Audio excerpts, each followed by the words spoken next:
and queens, welcome back to my channel. Here we are on episode 9, Married at First Sight, season 13, Houston.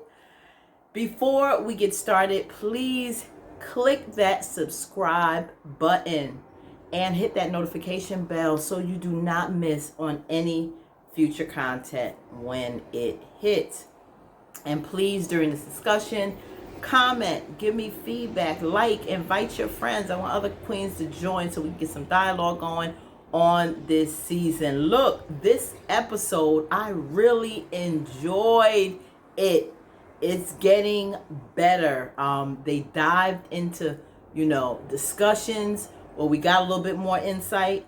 Definitely, I appreciate, a little bit more that I'm learning about more of, I'm not going to say couples, but individuals, not necessarily as a couple, but as a person with some of them. And I really liked how they got into whether they was in love before, if they wasn't in love, what do they think they need to do to get on that path with each other. A lot of different things came out. I saw some pluses, some minuses, but let's get into it. Now, I'm going to get into Brett and Ryan. They started off with their Jenga game. A lot of them were playing. I like the fact they were cooking together, the couples, doing different activities. And I think activities, give you a chance to dialogue on a lighter note, have fun as you do your talks. And the experts had left questions for them to ask. And so that opened up things a little bit more. Time to dive a little bit deeper because we don't have a whole lot of weeks left, guys. So let's get cracking. Now, Brett and Ryan. Brett is really feeling Ryan. She's really with the game. They were playing Jenga, and when it came to a question, she had made up a game where, I guess when it's his turn, she gets that, he gets to read things that she has to say about him. And some of the things that she said was, to me, a lot. It was, she was feeling some positive things that for somebody, to me, who just knew someone, maybe knew someone for just 3 weeks, you gave a lot of great compliments, but you still yet have a little doubt on where this relationship is headed. But you seeming to see a lot in him that's positive. I know in the past Brett has some things about Ryan that she really liked, how he made her feel comfortable, how he is with other people, how he seems like a big caretaker, and that was a plus for her because she feels she doesn't have to do it all on her own. So a lot of things about his character she's seeing, we really don't see that. We're not seeing as much as she's seeing, but I guess that's when cameras are off. I don't know what's missing, but for Ryan, a lot is missing. He's waiting for the butterflies. He wants this whole big chemistry. And chemistry, don't get me wrong, it is key. I mean, that part I get with him when he's looking to feel the butterflies, but sometimes that's not always love at first sight. It's not always, rainbows and bells and whistles. As soon as you see a person, you may think, oh, this person looks nice, good, looks good. They seem nice. You have a, good conversation. But as far as the sparks, you're not really feeling it. Now, I could understand when you feel you're not gelling and you don't have that chemistry with someone that you may just be going on a first date with, and you be like, you know what, I really wasn't feeling it with this person. We didn't really get to the level of conversation or getting to know them. They weren't a good conversations or whatever the case may be. And you may not go on a second date if you just out there dating. That's fine. And I think that's what Ryan did before. I think Ryan had a good time. He went after women that was his type. I think the buxom blondes, nice body, put together in his usual package that he liked aesthetically. And I don't think they had to be too deep. They didn't have to be, have that much brains. He wanted to keep it light. He wanted to have fun. He liked to do his own thing. But then in the back of his mind, he's thinking about his friends that are married and he wants children. So he got to a point where, all of these women he done went through with all this dating, and now he's coming to a point where, okay, I didn't take it serious with any of these women. Nothing's panned out because it probably was very short dates and relationships that didn't get too far. There was sex involved, fun, good times, nothing too deep. And then he mentioned, which I found contradictory, what him and his sister was saying earlier on when this first started, was that he falls in love fast. She said, I won't be surprised if you're not, fall in love in 24 hours. He said, so I know in this 8 weeks is not going to be anything. He's going to, fall in love in this 8 weeks. He was really confident with that because he was quick. Now all of a sudden he's having a conversation with her and he's saying, I waited so long to have feelings and develop this and let them know how I felt until they wound up leaving. And so now Brett's afraid that it's going to take a long time before he finally opened up and, have a significant, and build on their marriage. She doesn't see that work going on with him. But this is my thing. Okay, did you fall in love quick or did it take a long time? Because now you're saying two different things, right? And I'm missing something here. So I think he had the bells and whistles, the butterflies, but it wasn't love. It was infatuation with these women, because that's why it didn't last. If it was something significant and you can see yourself being with them long term or having a real future with them, I think you would have took the time to open up a little bit more and dig deeper. I don't think you was either looking for anything too deep with all these women, or you realized after they wanted to be a little bit more, they got tired of waiting around for you. They can do all this fun stuff with you. They can have sex with you and all this other stuff around. But when it came time to be seriously get into their future, you didn't want to talk about that. You didn't want to get too deep on that level. When they got tired of waiting for you to fall in love, they got tired of waiting for you to take them more serious. And then when you started thinking about, oh, maybe I should open up a little more, it was done. It was done. It was over. Now you at a point where you're married. The expert set this up. You don't feel all the bells and whistles. You don't, the flutter, the chemistry. You're not feeling all that. And now you're thinking something wrong. You don't think you're going to get it. But now it's marriage. So you're going to have to work with that. You're having a good time. You're playing games. Don't try to think so deep at one time. Ryan wants to work this process out. And let me know what you feel about this. If you see the same thing. Ryan wants to jump into the explosion. Oh, I'm in love. He's going to marry someone. Feel all this stuff, all the bells and whistles, fireworks, all this chemistry was going to take place, and then bam, maybe in a few months she's pregnant, I can start my family, blah, blah, blah, blah, blah. And that's not the case. You're not going to get this so instant. This may be something, if Brett's a good person, you see all the great qualities for her, you can see you two being friends. Now you're going to have to build on that. You have to sometimes go a little longer to build a relationship and a more of a foundation. Sometimes experiences that couples have together, going through more things, brings out a deeper love and respect for them and makes them look at them differently because of the things. So it's going to be work now. It's not just going to fall out of the sky. And that's what Brett's afraid of when she was talking to the couples. She was talking and Gil's like, what? What does that mean? Like, how long is this going to take for him? It's going to be 2 years and I'm still waiting for you to feel some kind of spark. And her thing is, you got to put in the work to get this spark. It's not something that's just going to be like, poof, we're married. We're not dating where we can just walk away because you're not feeling what you want to feel. You're going to have to take some more steps. So let me know if you not feeling sparks and you met someone right away. Now, this is marriage, mind you.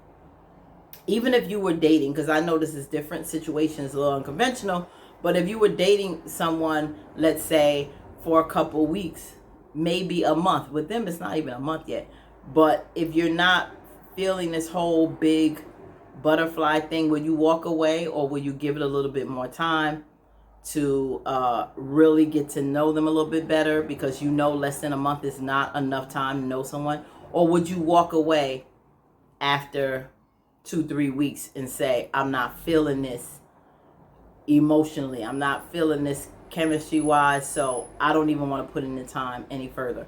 Do you wait on feeling that spark, or you think it's going to take more work, or do you think that's something, an instant thing? You want that chemistry right away, or do you feel that's something you have to build upon?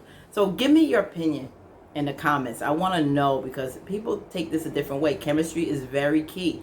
There are many people who have talked to each other and they bonded and they clicked so good in conversation for months, long periods of time, just on the phone. When they finally met up and saw each other, something fizzled, and then all that conversation and whatever that they had before went away. And that may not be the case with everyone, but I've heard people that finally met someone that they were conversing with, when they finally met long distance, and when they finally got up, that face to face didn't work. Something was missing, and they couldn't go any far. And so that may be the case here with Brett and Ryan. It may not go further because he doesn't feel that chemistry. She's evidently feeling it, even though he's not her type. She's feeling something, but she's not getting that reciprocated. And so I don't know now. They're at a standstill. Will Ryan put in the work to get there, or is he basically at shut down, and he's not going to progress because he's thinking more on emotion, maybe with his feelings and heart, and not so much with his head and putting in the work. I think this is a bad habit of Ryan's. You got to put in some work, Ryan. You got to put in a little work. You're married. This is not dating anymore, so we'll see. But Brett looks absolutely gorgeous. I don't see why he wouldn't be physically attracted to her, and that may be the case. I don't know. Something, once they get more intimate, sex happens and they're intimate like that, and they have sex. Maybe the chemistry will ignite. I don't know. But they haven't crossed that path to even get there yet. Because with women, it's a little different sometimes. If we're not feeling that connection on that emotional level, we're not going to give it away physically. We need a little bit more. So, I don't know what to tell you, Ryan. Now, let's hop on over to my boy Gill and Mirla. I really enjoyed them. I'm really starting this episode liking Mirla more. I think I misunderstood her on some aspects before. Can't really say I feel that she's selfish. I think she's very careful, and she's very and maybe before, because in their conversation about falling in love, Mirla did say yes, she was in love, and she mentioned how being in love was thinking about somebody all the time, wanting to do those things with him, and that's what she wants to do with Gill. I don't know if she's taking it extra slow, if she's always been this way, or because she was so in love before, and that other person, maybe it's a hard time to get there with someone else like she had for this person that she was in love with. Sometimes we can't always, it's harder to get to be how we were with that one that we was once in love with. So that may not be the same, may take a little time, maybe out of fear. But I think from listening to her, like last week with the bills, when she mentioned, she act like she shopped all the time. And I'm like, she's going to have to chill when it comes with the bills. But then during the conversation, she had mentioned about it only being like, maybe couple times a month that she would shop. It wasn't like ongoing. I think when she shops, she really does shop, but I don't think it's significant amount of times a year like we originally thought. Now, even in this, when she talked about when they went out for brunch, and he felt like, I want you to desire me. I don't want you to look at me as your brunch partner, because they went out and they had, nice little, I don't know, Saturday or Sunday brunch. Of course, it was a little too bougie for him, but, she thought it was a nice place just to unwind. I guess at the end of the week, she works every day. He works crazy hours. To treat yourself once out of the week with me, we have no children. Why can't we go to a nice place, relax, have a nice conversation, and do brunch, Sunday brunch? I think it's absolutely adorable. And that when she said her brunch husband, I get what he said when he thought, I get what he was meant. Like, I don't want to just be a figure here in a seat for you to do things with. I want you to want me, desire me. I don't think he's quite feeling that from her. But she doesn't, if you remember when they were talking to Brett in the room and she was laying across the bed, because then you know you had the guys outside. I think it was Jose, Gill, Mirla, and Rachel with Brett. Then you had the rest of them outside. 3 of the guys were on the patio. Bo, no, not Bo. Ryan, lose train of thought. Zach and Ryan, Zach, and Johnny were talking on the patio. So when the rest were talking, when Brett was talking to them about her situation with Ryan, you saw how Gill was massaging Mirla's shoulder under bed. She was very relaxed and comfortable with him. It wasn't like, oh, don't touch me. I think she's getting around. I think she likes spending time with him. She said if she can cook 3 days a week, every day, why can't she have one day? Now, she talked about that also on Unfiltered. If you see after, Unfiltered sometimes gives you a little bit more explanation as to what went on in that scene. And that's how she got a chance to explain herself again on that. But, you know, cooking every day, because she works from home, so she can cook more. She has that flexibility to cook every day. Breakfast, lunch, and dinner. I mean, first of all, you don't even have to do all 3 meals. Even if you just cook dinner every night, one night out with your husband, I don't see an issue. And my thing is now, Gil, don't be so rigid, so frugal, where your wife can afford it. You two coming together can afford doing some things that you may not have been able to do before. So don't feel bad about that. If she still wants to do it, don't resist so much, because you don't want to spend $50 on brunch or $60 on brunch or whatever the case may be. You may feel it's better to use that money elsewhere. Now, that's where your compromise is going to have to come in at. So he had mentioned, you know, they were talking, and she was doing her, you know, dinner, preparing dinner, which she likes to, I see her feminine side. She likes to cater to her husband. Even she likes bacon if he would like it. You know, she just wants him to come to her side and enjoy the finer things in life with her. But I see her as someone who doesn't overtalk him, doesn't dominate him, even if she's the breadwinner or making more. I don't see her, you know, bringing him down and, you know, her nose up as if she would make him feel less than in front of people. When he speaks, he's a big talker. You know, Gil loves to talk.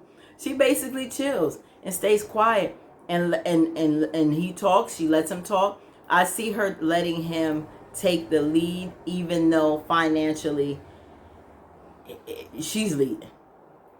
So I'm starting to see that about her, and you know, see how I may have been misunderstood. And a lot of times we judge people wrong based on certain situations, and there's other ways to see that. It's good, nothing wrong with enjoying the finer things in life if that's what you can afford. I see them having a great marriage. I just think, you know, there's a lot of compromise that I hope they both can bend on, because I don't think Mirla is the only one who needs to adjust some things. I think Gil has his way too that he can be very, very adamant on. And even though the camera makes her appear as if she's selfish and all about her, I don't think that's the case. I think because of TV and the drama, they want you to see that part of Mirla. That's not necessarily the case. I really enjoyed her more so this episode than any episode. I really watched body language. I watched responses when he was rubbing on her shoulder when she was laying on the bed, and how she was receiving that. Finally took a foot massage from him, which she rated him as a 5. That's not that great. Looked good to me though, Mirror. The foot massage, it's been mighty long since somebody massaged my feet, so I would have took that and it would have felt like a 20 to me. Yeah, I saw how he was rubbing them feet and getting to the core, and then I was about falling asleep just watching him, Miller. So I don't know. I know you out with the best masseuses probably you can afford, but your husband want to rub your feet. But this time she was receptive to let him do it, even though she's honest. Probably like, you could get your skills up, honey. You could get your skills up. So that's how she felt. She rated her brother 5. I'm sorry, Gil. I felt bad. I was like, okay, that's as good as you give him. Okay, but it looked good to me. It looked good to me, Miller. But now she's letting him do a little bit more. So I mean, I am so optimistic and hoping for them. I really, really do. That give and take, and do things, open up. She wants to travel with someone. She's very open to do things with her husband. She wants him to go to brunch with her, travel to different places, go to nice restaurants, shopping with her, whatever the case may be. But she also wants to do things he likes. It's both ways. She's open to do things he likes as well. He didn't even want to do her cookies, but he said, okay, I'll eat them. She said, I know you will. Because I cook these cookies and you going to eat them. And I know that's right, girl. But yeah, so that is something I see them coming along. I just hope they can continue to progress closer. Because she has been in love before, he has, and they discuss how they feel that they go in that direction. Gil said he's, I'm not going to say I'm in love, but I'm going towards that path where things are going. If it continues, moving in this direction, I could see falling in love with you. Neither one are there. Our bro can't even get a kiss yet. I'm hoping that'll come before these 8 weeks is up. I really hope so. Now, Bo and Johnny, they really hit it off this week. Yes. However, I loved it. I just don't like Bo wanting this so bad. Made him a beautiful dinner. Bo, her salmon dish looked like mine. I said, you better get it, sis. I mean, beautiful. It looked good. It looked like something I would prepare. I said, sister's good in the kitchen. You go ahead, Bo, in the kitchen. And, she's talking to him, and, they having a conversation. He loved the food. Of course, he checking it out to inspect because he want to critique that too. But he enjoyed it. And, they having a discussion, and he's talking about, her jumping the gun. I guess basically when he, just asked me if you want to know something, like she making assumptions on him without really knowing. Listen, sometimes action speaks louder than words, Johnny. Actions can speak louder than words. She don't necessarily have to ask you if you're feeling some type of way towards her when she can see you're feeling some type of way from her. You're expressing this. We came home from a honeymoon. You left. You're annoyed. You don't like my number of times I bathe a day, if I miss one. You don't like the fact I'm grinning too much. I'm too happy when we kiss, or when we connect. I'm too giddy. Whatever the case may be. I don't know. The sun is getting a little. Maybe too much in my face. Or any of this is happening when it comes to Bo.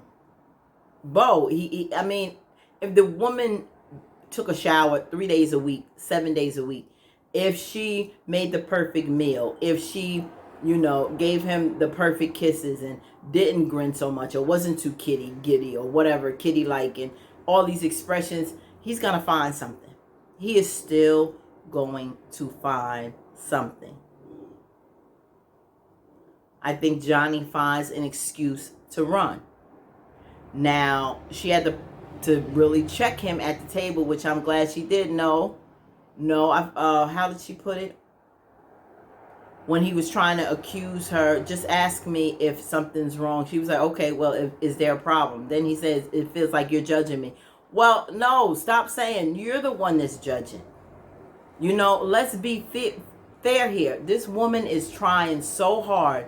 The love of her life since college. The man she adored, even though she know he was a player and knew his habit with the women, she, felt that they had a lot of similarities, and she was crushing on him. Now I have him. I don't want to lose him. I don't want to mess up. And so she's going to try she's so understanding and she's so patient. And I'm sorry, Bo, because in the beginning I misjudged you too, thinking that you were going to be the problem, wanting everything perfect and so meticulous, but that's not the case.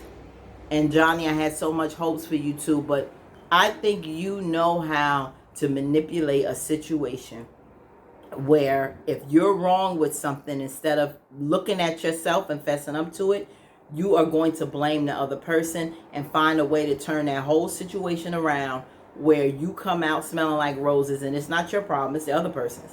No, you should have did X, Y, and Z, or you wouldn't have got this from me.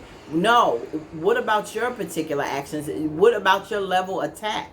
You can sit up there and kick this woman down, jab her self-esteem, say whatever you want in the what's the term I'm looking for? And the meaning of honesty. It's one thing being honest, and it's one thing being tactful for someone and not so much cutthroat. You can be very insensitive, and that's what she said. Even though you say this thing, she said, why did you have to say that? To tell me if we wasn't married, I would run out of here. I would have been ran away if we weren't married. After a week, after a couple days, you would have ran because of something, little thing I said or did. You running for the hills. And you tell me to my face that if it wasn't for this experiment, I wouldn't even be here with you. What does that make? How is that supposed to make me feel? There's a way to say things with people to be honest, but not be mean and insensitive. It's called tact. And many don't have it. It's something that I, had to, sometimes are brutally honest, and I'm like, ooh, that's not the way to say it. And I tell my youngest son that a lot. He can be brutally honest, and he doesn't care if it comes off mean or harsh, but that's just the Virgo in him. But shout out to the Virgos. But I said you got to use tact sometimes. You can be honest, but you don't have to be so cruel or come off so cruel. Okay? Oh,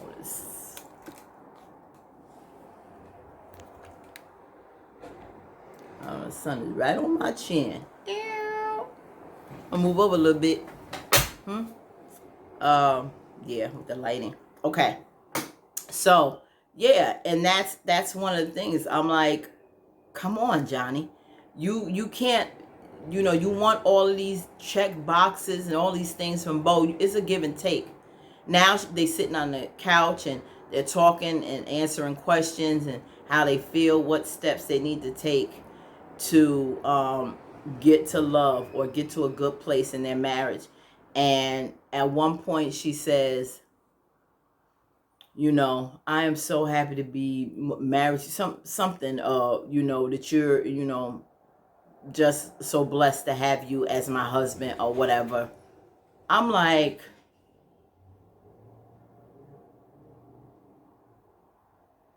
oh, Bo.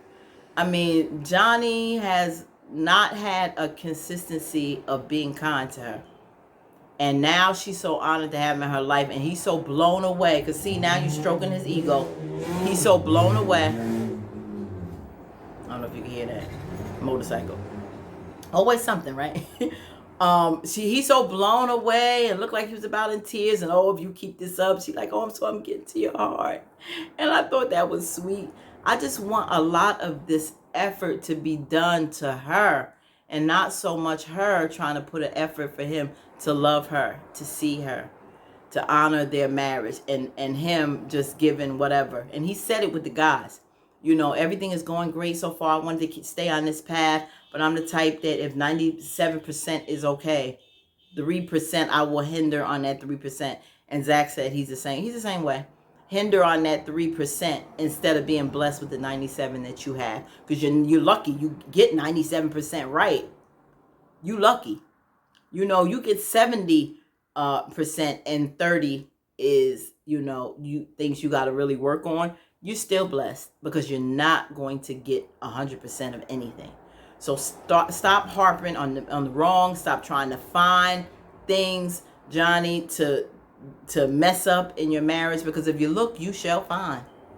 Seek and you shall find. Okay, the scriptures say that. So stop seeking for negativity. So they hit it off. She said all the right things, got him all tingly and worked up.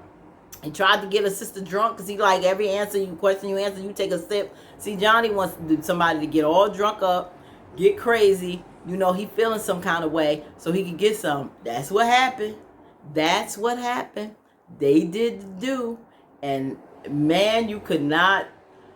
Yeah, she all trucked in that room with him. Said, you gotta turn off this camera. Yeah, because they didn't want to hear all that production. Or us. But they took it off and they were happy. Evidently, a girl was smelling fresh enough for him.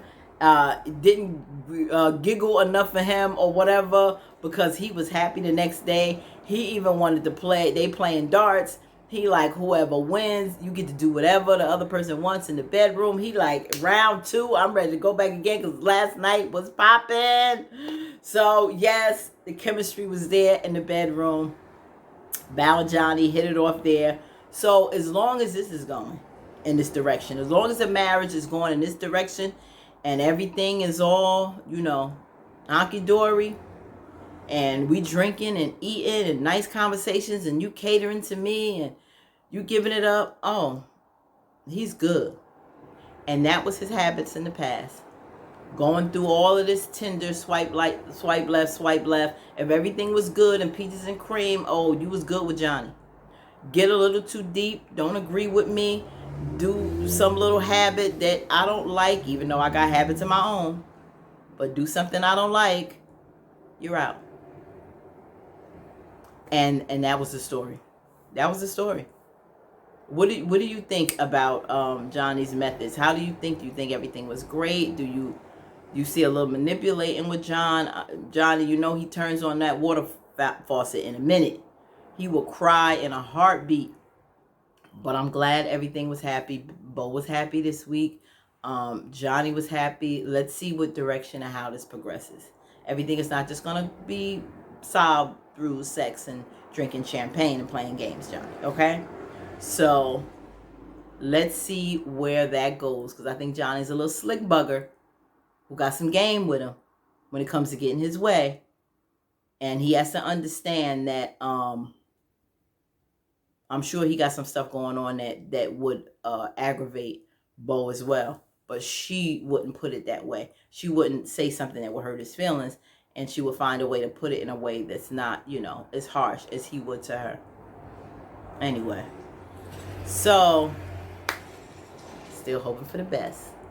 Now, Michaela and Zach. Well, Michaela and Zach, still tension. Michaela is an annoying bee. From what Zach said, he under this tree reading this book. He want to get to know, dive into this book. But here go this bee. Bzzz, won't let me have my peace. I'm getting back in this book. I'm trying to read. All of a sudden, you bzzz. Now, after a while, I'm going to have to give up this book because I'm like, listen, I can't get to know what's going on because this bee keeps bugging me. And that's Michaela. So, Hurricane Kayla, Zach really still can't get over, you know, your way of handling things, girlfriend. And, you know, she's up there looking at him like, he got 3 heads. Like, what is this story he giving me? This analogy? I really don't care for it. What's his problem? I'm not that bad. Get over yourself. You heard it, brother. And he had his checkbox too of all his things that he looks for in a person, and they didn't have it, which is probably why he didn't fall in love when they had their discussion and answered those questions. Now, a sister said she could have had a chance to fall in love in the future, but they moved away. They moved. Now, this sound like it was more than once, right? Put in the comments. She said like 2, right? She could have fell in love with possibly. They didn't even want to stick around to see if the long distance could work out. Now, So circumstances caused them. It was something missing in that conversation. It was something missing in that conversation. Michaela, I think you scared those brothers. Think you scared those brothers away. Flipping the script as usual. Think you scared those brothers and they went out of state, or that job offer came up and they was like, pew, this is perfect timing. And you ran them off. And so, sis, I don't think you wanted to get into the conversation that bad, but that may have been the case.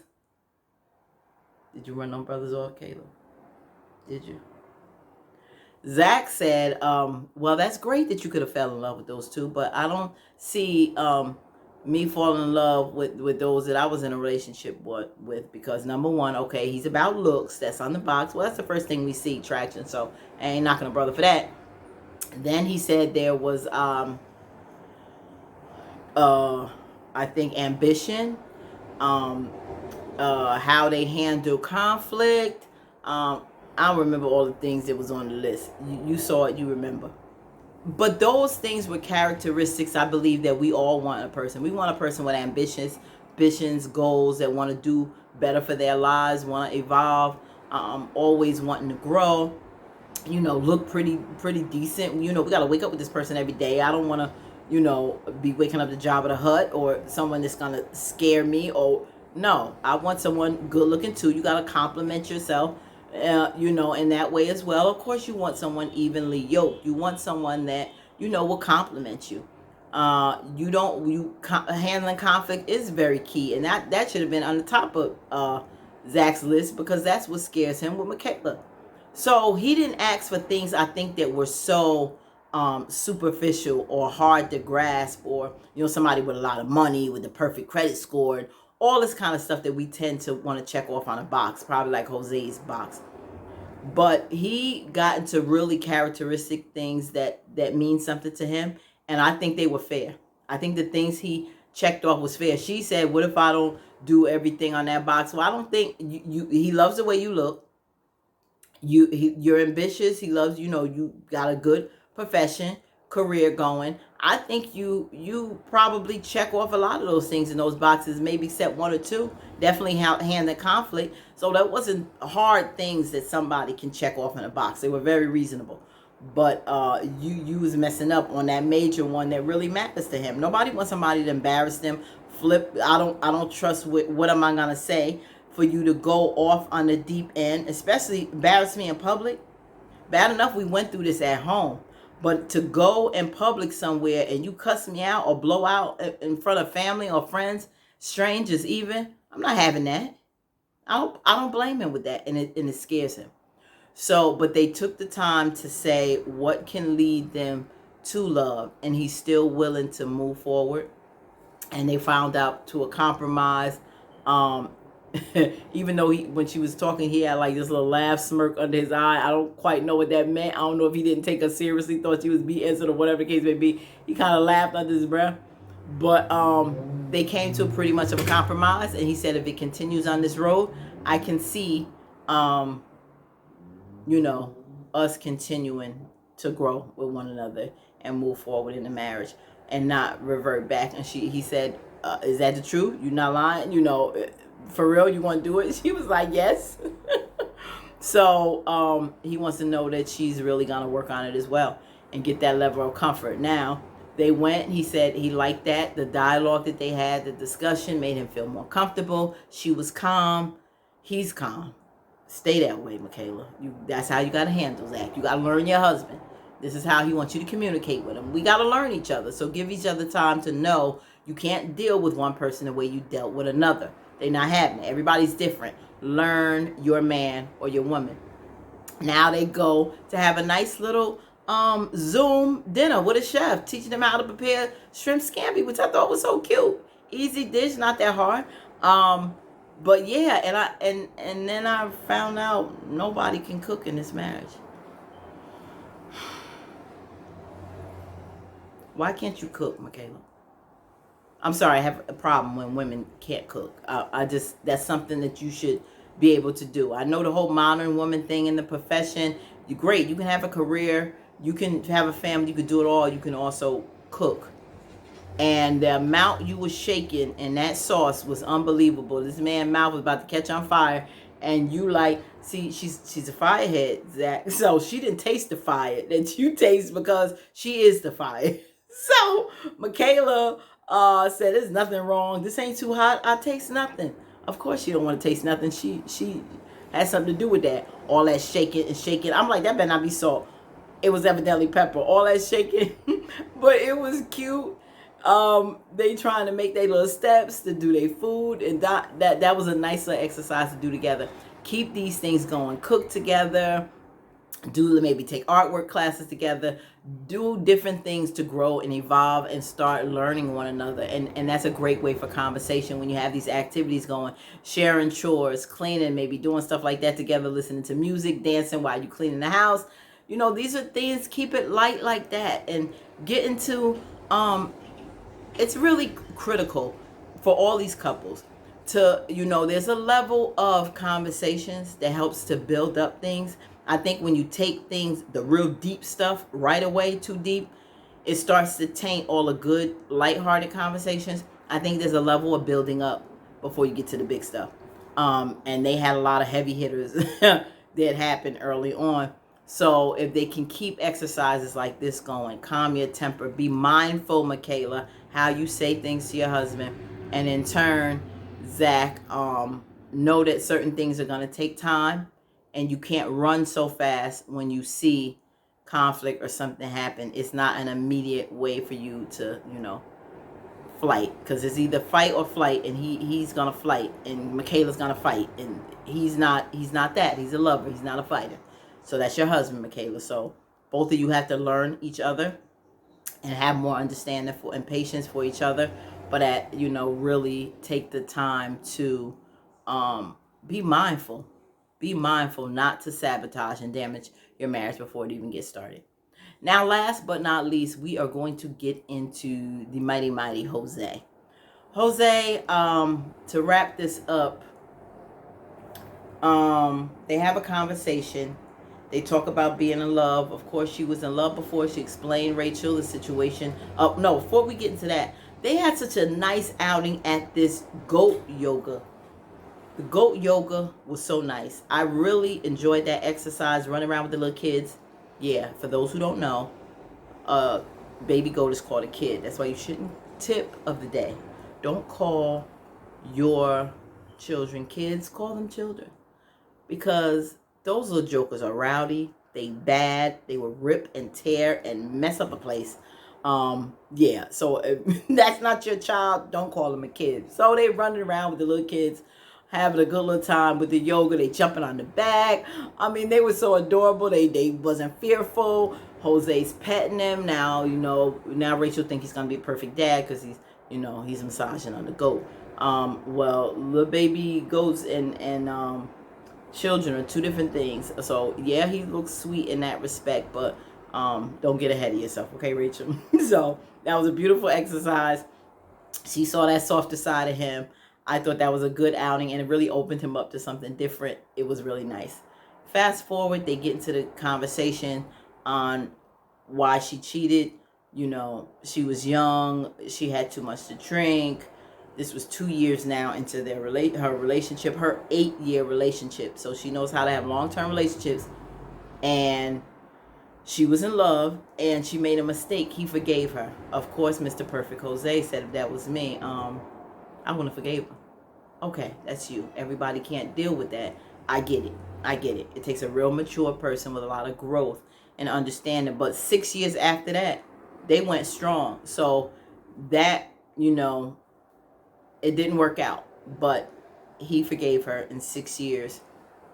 I don't know what happened, but they still went strong 6 years after that. So an 8-year relationship, she made it through. Now,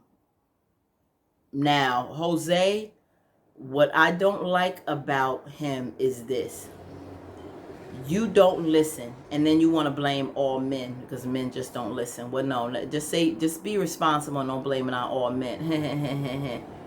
Okay, Jose, you, just like Rachel said, you speak,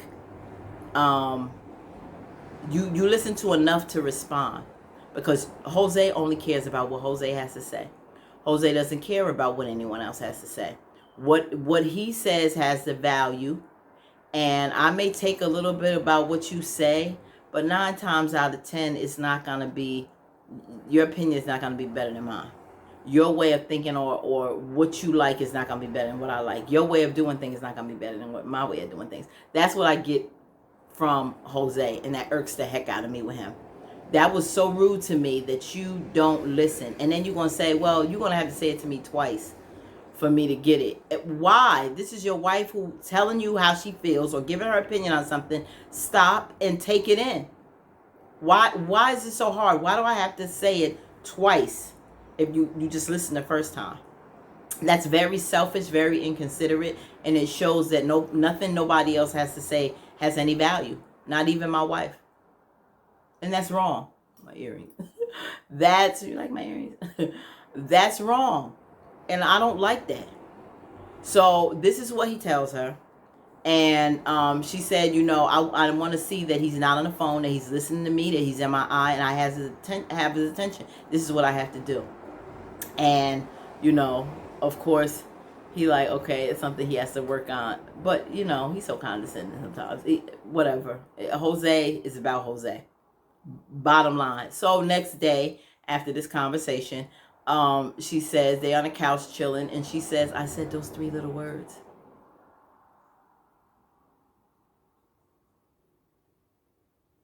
Really? Already, you in love. Week 3? Already. Now, he sits up here and says, night before, that he was with a woman for 4 years. 4 years, never said that he was in love with her. Wasted this woman's time because he realized he didn't want a woman with children. Well, this woman had the children before you came along. I'm sure, because you didn't have no babies with her. This woman had children before you came along. Why did you not just pass her by? Why did you string her along? You cannot tell me that you didn't say you love this woman. Evidently you lied, because a woman is not staying with a man. She has children for 4 years. He gave her no inkling that he loved her.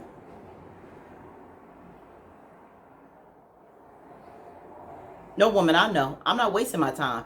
And I know that you got an issue with me and my children, or I'm not seeing anything progress. You're not expressing how you feel about me. Why am I going to waste my time, especially if I got children? I lost so much respect for him. Even whatever respect I had for Jose, and I didn't think he was that bad, other than, very meticulous, and he irks me every now and then how he does things. But overall, I thought he was a pretty good man, responsible, was ready to take care of a wife, make a home for her and all this stuff. I gave him a lot of good props. But I lost the respect when he strung this woman along for 4 years, saying I really, I had just had a strong like. I think he lied to this woman, and he played with her. And I don't think that's right.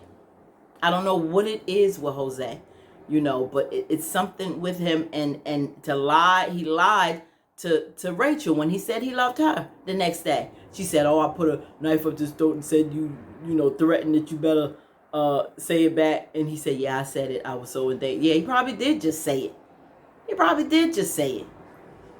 He didn't mean it. And I deep down inside, I don't think she means it. I don't know why she felt the need to tell him she loved him in the thralls of passion or whatever. Maybe. But we can see what's going on in the preview for next week. What's going to go down. That I love you stuff meant absolutely nothing. I cannot wait till next week. So can it? Don't feel you obligated to say something you're not ready for. Because you could have loved that woman, Jose, with her children. You could have loved her with her children. Not wasted 4 years. You was getting something out of that deal. I don't know what. I don't know what stopped you. But you could not have not felt anything for her. And waste 4 years. I think that's very mean, and you wasted somebody's time. I think that's disgusting. Okay. That is my review for this week. Definitely excited to see what goes down next week. Please put in the comments what you thought. how you felt, what are the highs and lows of these couples, and who do you think is going to make it or not make it to the end. Again, till next time, peace.